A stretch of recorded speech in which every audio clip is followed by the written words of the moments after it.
Once There Was a King by Rabindranath Tagore. Once upon a time there was a king. When we were children, there was no need to know who the king in the fairy story was. It didn't matter whether he was called Shiladitya or Shaliban, whether he lived at Kashi or Kannauj. The thing that made a 7-year-old boy's heart go thump with delight was this one sovereign truth. This reality of all realities. Once there was a king. But the readers of this modern age are far more exact and exacting. When they hear such an opening to a story, they are at once critical and suspicious. They apply the searchlight of science to its legendary haze and ask, which king? The storytellers have become more precise in their turn. They are no longer content with the old indefinite. There was a king, but assume instead a look of profound learning and begin. Once there was a king named Ajatashatru. The modern reader's curiosity, however, is not so easily satisfied.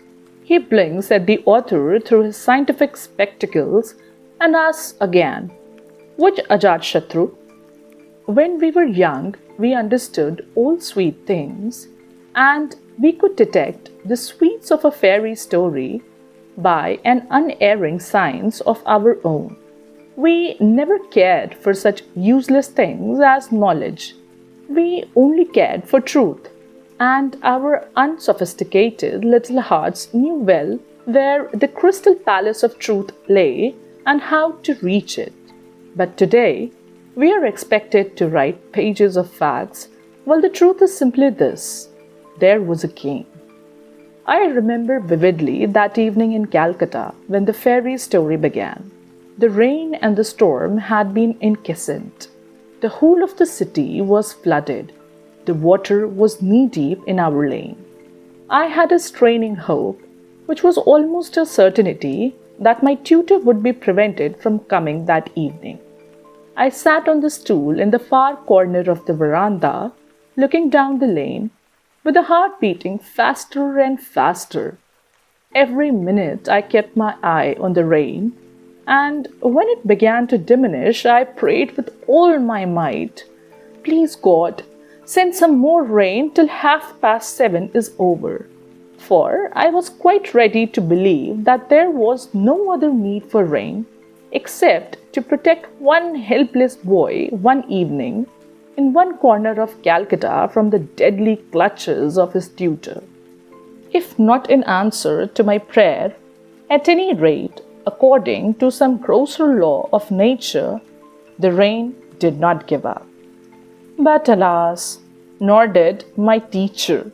Exactly to the minute, in the bend of the lane, I saw his approaching umbrella.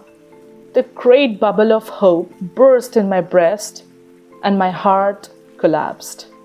Truly, if there is a punishment to fit the crime after death, then my tutor will be born again as me, and I shall be born as my tutor. As soon as I saw his umbrella, I ran as hard as I could to my mother's room. My mother and my grandmother were sitting opposite one another, playing cards by the light of a lamp. I ran into the room and flung myself on the bed beside my mother and said, "Mother, the tutor has come and I have such a bad headache. Couldn't I have no lessons today?" I hope no child of immature age will be allowed to read this story, and I sincerely trust it will not be used in textbooks or primers for junior classes. For what I did was dreadfully bad, and I received no punishment whatever. On the contrary, my wickedness was crowned with success. My mother said to me, "All right," and turning to the servant added, "Tell the tutor that he can go back home." It was perfectly plain that she didn't think my illness very serious, as she went on with her game as before and took no further notice. And I also, burying my head in the pillow, laughed to my heart's content. We perfectly understood one another, my mother and I. But everyone must know how hard it is for a boy of 7 years old to keep up the illusion of illness for a long time. After about a minute, I got hold of grandmother and said, "Granny, do tell me a story." I had to ask this many times. Granny and mother went on playing cards and took no notice. At last, mother said to me, "Child, don't bother. Wait till we have finished our game." But I persisted. "Granny, do tell me a story." I told mother she could finish her game tomorrow, but she must let Granny tell me a story there and then. At last, mother threw down the cards and said, "You had better do what he wants. I can't manage him." Perhaps she had it in her mind that she would have no tiresome tutor on the morrow, while I should be obliged to be back at those stupid lessons. As soon as ever mother had given away, I rushed at Granny. I got hold of her hand and, dancing with delight, dragged her inside my mosquito curtain onto the bed. I clutched hold of the bolster with both hands in my excitement and jumped up and down with joy. And when I had got a little quieter, said, "Now, Granny, let's have the story." Granny went on, and the king had a queen. That was good to begin with. He had only one. It is usual for kings in fairy stories to be extravagant in queens. And whenever we hear that there are two queens, our hearts begin to sing. One is sure to be unhappy. But in Granny's story, that danger was past. He had only one queen. We next hear that the king had not got any son. At the age of 7, I didn't think there was any need to bother if a man had no son. He might only have been in the way. Nor are we greatly excited when we hear that the king has gone away into the forest to practice austerities in order to get a son. There was only one thing that would have made me go into the forest, and that was to get away from my tutor. But the king left behind with his queen a small girl who grew up into a beautiful princess. 12 years pass away, and the king goes on practicing austerities and never thinks all this while of his beautiful daughter. The princess has reached the full bloom of her youth. The age of marriage has passed, but the king does not return. And the queen pines away with grief and cries, "Is my golden daughter destined to die unmarried? Ah me, what a fate is mine!" Then the queen sent men to the king to entreat him earnestly to come back for a single night and take one meal in the palace, and the king consented. The queen cooked with her own hand and with the greatest care 64 dishes. She made a seat for him of sandalwood and arranged the food in plates of gold and cups of silver. The princess stood behind with the peacock tail fan in her hand. The king, after 12 years' absence, came into the house, and the princess waved the fan, lighting up all the room with a beauty. The king looked in his daughter's face and forgot to take his food. At last, he asked his queen, "Pray, who is this girl whose beauty shines as the gold image of the goddess? Whose daughter is she?" The queen beat her forehead and cried, "Ah, how evil is my fate! Do you not know your own daughter?" The king was struck with amazement. He said at last, "My tiny daughter has grown to be a woman." "What else?" the queen said with a sigh. "Do you not know that 12 years have passed by?" "But why did you not give her in marriage?" asked the king. "You were away," The queen said, "And how could I find her a suitable husband?" The king became vehement with excitement. "The first man I see tomorrow," he said, "when I come out of the palace, shall marry her." The princess went on waving her fan of peacock feathers, and the king finished his meal. The next morning, as the king came out of his palace, he saw the son of a Brahmin gathering sticks in the forest outside the palace gates. His age was about 7 or 8. The king said, "I will marry my daughter to him. Who can interfere with the king's command?" At once, the boy was called and the marriage garlands were exchanged between him and the princess. At this point, I came up close to my wise granny and asked her eagerly, "What then?" In the bottom of my heart, there was a devout wish to substitute myself for that fortunate wood-gatherer of 7 years old. The night was resonant with the patter of rain. The earthen lamp by my bedside was burning low. My grandmother's voice droned on as she told the story. And all these things served to create in a corner of my credulous heart the belief that I had been gathering sticks in the dawn of some indefinite time in the kingdom of some unknown king. And in a moment, garlands had been exchanged between me and the princess, beautiful as the goddess of grace. She had a gold band on her hair and gold earrings in her ears. She had a necklace and bracelets of gold, and a golden waist chain around her waist, and a pair of golden anklets tinkled above her feet. If my grandmother were an author, how many explanations she would have to offer for this little story. First of all, everyone would ask why the king remained 12 years in the forest. Secondly, why should the king's daughter remain unmarried all that while? This would be regarded as absurd. Even if she could have got so far without a quarrel, still there would have been a great hue and cry about the marriage itself. First, it never happened.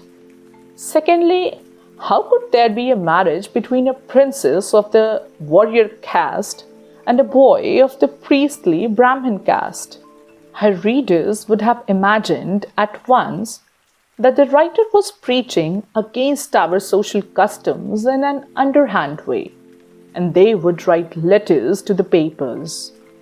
So I pray with all my heart that my grandmother may be born a grandmother again, and not through some cursed fate take birth as her luckless grandson. With a throb of joy and delight, I asked Granny, "What then?" Granny went on, "Then the princess took her little husband away in great distress and built a large palace with 7 wings and began to cherish her husband with great care. I jumped up and down in my bed and clutched at the bolster more tightly than ever and said, 'What then?' Granny continued. The little boy went to school and learned many lessons from his teachers, and as he grew up, his class fellows began to ask him, 'Who is that beautiful lady living with you in the palace with the 7 wings?' The Brahmin's son was eager to know who she was. He could only remember how one day he had been gathering sticks and a great disturbance arose, but all that was so long ago that he had no clear recollection. 4 or 5 years passed in this way. His companions always asked him, 'Who is that beautiful lady in the palace with the 7 wings?' And the Brahmin's son would come back from school and sadly tell the princess, 'My school companions always ask me, who is that beautiful lady in the palace with the 7 wings? And I can give them no reply. Tell me, oh, tell me, who you are.' The princess said, "Let it pass today. I will tell you some other day." And every day the Brahman's son would ask, "Who are you?" And the princess would reply, "Let it pass today. I will tell you some other day." In this manner, 4 or 5 more years passed away. At last, the Brahmin's son became very impatient and said, "If you do not tell me today who you are, O beautiful lady, I will leave this palace with the 7 wings." Then the princess said, "I will certainly tell you tomorrow." Next day, the Brahmin's son, as soon as he came home from school, said, "Now, tell me who you are." The princess said, "Tonight, I will tell you after supper, when you are in bed." The Brahmin's son said, "Very well." And he began to count the hours in expectation of the night. And the princess, on her side, spread white flowers over the golden bed and lighted a gold lamp with fragrant oil, and adorned her hair and dressed herself in a beautiful robe of blue, and began to count the hours in expectation of the night. That evening, when her husband, the Brahmin's son, had finished his meal, too excited almost to eat, and had gone to the golden bed in the bedchamber strewn with flowers, he said to himself, "Tonight I shall surely know who this beautiful lady is in the palace with the 7 wings." The princess took for her food that which was left over by her husband, and slowly entered the bedchamber. She had to answer that night the question, who was the beautiful lady that lived in the palace with the 7 wings? And as she went up to the bed to tell him, she found a serpent had crept out of the flowers and had bitten the Brahmin's son. Her boy husband was lying on the bed of flowers, with face pale in death. My heart suddenly ceased to throb, and I asked with choking voice, "What then?" Granny said, "Then, but what is the use of going on any further with the story? It would only lead on to what was more and more impossible." The boy of 7 did not know that if there were some "what then" after death, no grandmother of a grandmother could tell us all about it. But the child's faith never admits defeat, and it would snatch at the mantle of death itself to turn him back.